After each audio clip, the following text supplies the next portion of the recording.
So if you don't have time, here's a heuristic analysis you can do to speed up the process or check that the way you're thinking is correct.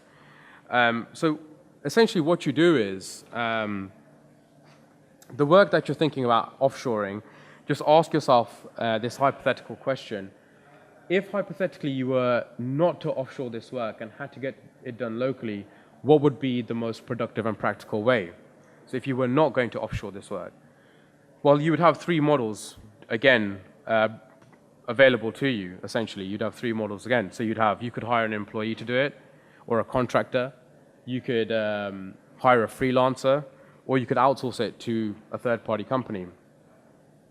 And so whichever model you would choose out of these three, that model, you're choosing that model because it's going to give you the highest levels of productivity and the best results. That's why you would choose it.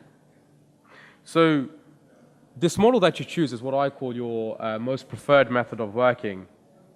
And what you want to do is you want to take that model and apply it offshore.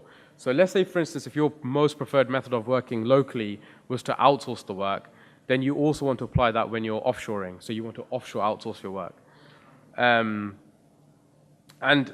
that is because for whatever model you have locally, you will have an equivalent offshore model as well. So you should always stick to the same model because the same model offshore is going to give you the best results as would be the case locally if you were getting the work done here in the UK. So the difference between offshore models and local models is not in the process, and that's very key. That's very, very important to appreciate. The difference is not in the process. The difference is in that you now work remotely. Now, people think the processes are different because they're choosing different models.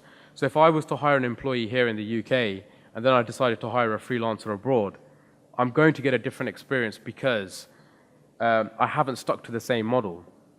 And that's why it's so important to stick to the same process and the same model, and that will definitely give you much better results.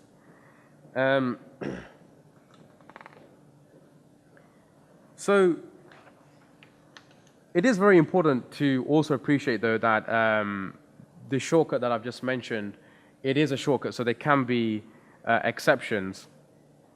So if you are applying this rule, it's something which I would only advise as doing in terms of as kind of double checking your work. So a bit like how your maths teacher would tell you at school to double check that you got your calculations correct.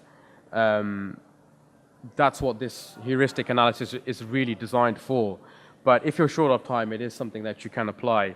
And the golden rule really when it comes to offshoring is that the objective of offshoring is to reduce the cost of your preferred method of working, not to change your preferred method of working. So if you keep that in mind, offshoring will definitely be, or can certainly be, a very fruitful or productive exercise for you.